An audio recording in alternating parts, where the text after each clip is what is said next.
Hi friends, నేను మీ Lahari. Welcome to our channel Lahari creations. ఎవరైతే మన ఛానల్ని కొత్తగా చూస్తున్నారో, ఎవరైతే మన ఛానల్ని ఇంకా సబ్స్క్రైబ్ చేసుకోలేదో సబ్స్క్రైబ్ చేసి సపోర్ట్ చేయండి.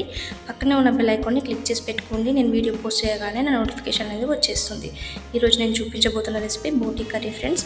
దీనికి కావాల్సిన పదార్థాలు, ingredients: onions, green chilli, coriander leaves, mint leaves, masala spices, turmeric powder, red chilli powder, garam masala, coriander powder, dry coconut powder, salt, oil. ముందుగా 1/2 kg వరకు బోటీని ఇలా తీసేసుకొని మంచిగా క్లీన్గా కడుక్కోవాలి. దీన్ని చాలా టైం పడుతుంది మనకి ఇది కడుక్కోవడానికి. ఇప్పుడు దీంట్లోకి 1/2 టేబుల్ స్పూన్ పసుపును వేసేసుకొని వాటర్ పోసేసుకోవాలి. ఈ బోటీ మునిగేంత వరకు వాటర్ ఇలా పోసుకొని మళ్ళీ దీన్ని మనం హై ఫ్లేమ్ పైన పెట్టేసి ఒక 5 to 10 minutes అనేది కుక్ చేసుకోవాలి. అలా కుక్ చేసుకుంటే మనకి దీంట్లో ఉన్న ఇంకా డస్ట్ అనేది వెళ్ళిపోతుంది అనమాట. ఇంకా కొంచెం నీట్గా అయిపోతుంది అనమాట. నీసు వాసన అదంతా రాకుండా ఆ పేగులలో చెత్త ఏదన్నా ఉన్నా కూడా అది వెళ్ళిపోతుంది అనమాట. ఇలా కొన్ని ఆనియన్స్ అలాగే పసుపు వాటర్ వేసేసుకొని ఇలా మరిగించుకోవాలన్నమాట. చూడండి, ఈ విధంగా మనకి వస్తుందన్నమాట. పైన లేయర్ అంతా ఇలా వస్తుంది, మిగతా ఏ డస్ట్ ఉన్నా ఇలా వచ్చేస్తుంది అనమాట. ఇలా తీసి పక్కన జాలి గిన్నెలో తీసేసుకొని పక్కన పెట్టేసుకోండి. చూడండి, కుక్ చేసుకున్న తర్వాత చాలా నీట్గా అయిపోయింది. ఇప్పుడు దీన్ని తీసుకొని పక్కన పెట్టేసుకోండి. ఇప్పుడు కర్రీ ప్రిపరేషన్కి 2 మీడియం సైజ్ ఆనియన్స్ తీసి పక్కన పెట్టుకోండి. ఇలా సన్నగా తరిగి పెట్టుకోండి. అలాగే 4 నుంచి 5 పచ్చిమిర్చి తీసుకోవాలి. కొద్దిగా కొత్తిమీర, అలాగే కొద్దిగా పుదీనా తీసి పక్కన పెట్టుకోండి. మసాలా స్పైసెస్ తీసుకొని పక్కన పెట్టుకోండి. బగారా ఆకు, చెక్క, లవంగ, ఇలాచి, షాజీరా. ఇప్పుడు కుక్కర్ని పెట్టేసుకొని 2 స్పూన్స్ ఆయిల్ వేసేసుకోవాలి. ఈ ఆయిల్ హీట్ ఎక్కగానే మనం పక్కన పెట్టుకున్న మసాలా స్పైసెస్ అన్నీ వేసేసుకోండి. ఆకు, చెక్క, లవంగ, ఇలాచి, షాజీరా అన్నీ కలిపి ఒకేసారి వేసేసుకోండి. ఇలా మరుగుతున్న ఆయిల్లో వేసేసుకొని మంచిగా ఫ్రై చేసుకోండి. ఇవి కొద్దిగా ఫ్రై అయిపోగానే మనం తరిగి పెట్టుకున్న ఉల్లిపాయ ముక్కలు వేసేసుకోవాలి.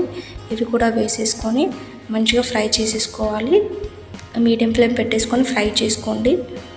ఇలా ఫ్రై అయిన తర్వాత దీంట్లోకి ఇప్పుడు పచ్చిమిర్చి వేసేసుకోవాలి. ముందుగానే పచ్చిమిర్చి వేసేస్తే మనకి పచ్చిమిర్చి అనేది తొందరగా కుక్ అయిపోతుంది అనమాట. ఆనియన్స్కి టైం తీసుకుంటుంది కాబట్టి ఆనియన్స్ కొంచెం ఫ్రై అయిన తర్వాత పచ్చిమిర్చి వేసుకోండి. తర్వాత కొద్దిగా పుదీనా అలాగే కొద్దిగా కొత్తిమీర తీసుకున్నాం కదా, అది కూడా వేసేసుకొని ఇలా ఫ్రై చేసేసుకోవాలి. మంటని మీడియం ఫ్లేమ్లో పెట్టేసుకొని ఇలా ఫ్రై చేసేసుకోండి.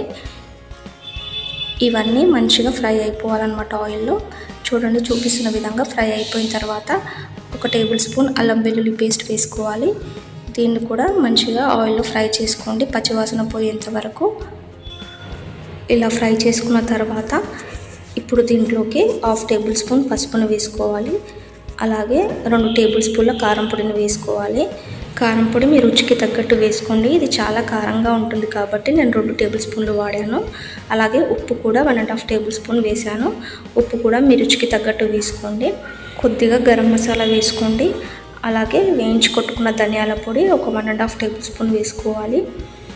ఇలా అన్ని మసాలాలు వేసుకున్న తర్వాత వీటిని మంచిగా కలుపుకోవాలి. లో ఫ్లేమ్ పెట్టేసుకొని నెమ్మదిగా కలుపుకోండి. లో ఫ్లేమ్ పెట్టుకుంటే మసాలా అంతా మాడకుండా ఉంటుందన్నమాట. ఇలా అన్నీ మిక్స్ అయిన తర్వాత ఇప్పుడు దీంట్లోకి బోటీని వేసేసుకొని ఒకసారి అన్ని మసాలాలు బాగా కలిసేలాగా బోటీలో కలిసేలాగా కలుపుకోవాలి. చూడండి, ఈ విధంగా చూపిస్తున్న విధంగా కలుపుకోండి మొత్తం. ఇలా కలుపుకున్న తర్వాత మనం వాటర్ ఏది పోసుకోకుండా ఒక 2 నుంచి 3 నిమిషాలు దీన్ని మనం కుక్ చేసుకోవాలన్నమాట. ఆయిల్లోనే ఇలా ఫ్రై చేసుకోవాలి. ఇలా 3 నిమిషాలు అయిన తర్వాత 1 టేబుల్ స్పూన్ ఎండు కొబ్బరిని వేసుకోవాలి. వేయించి కొట్టుకున్న ఎండు కొబ్బరి అనమాట ఇది. ఇలా వేసేసుకొని మంచిగా కలుపుకోండి. ఇలా బాగా కలిసేలాగా కలుపుకున్న తర్వాత దీంట్లోకి మనం వాటర్ అనేది పోసుకోవాలి.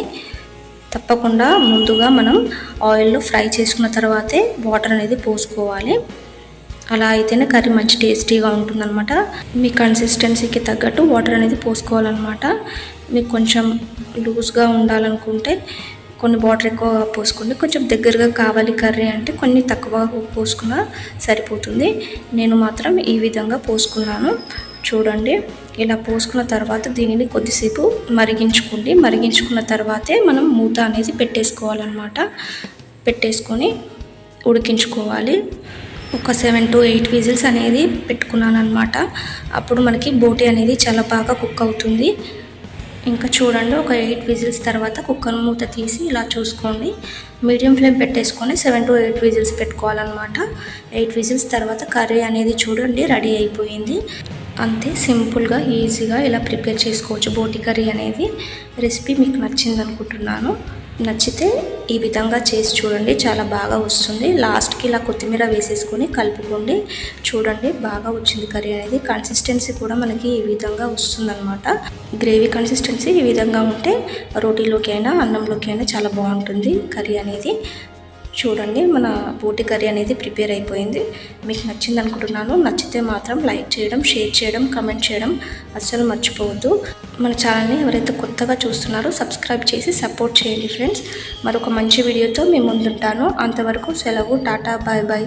Thanks for watching. Please like, share and subscribe.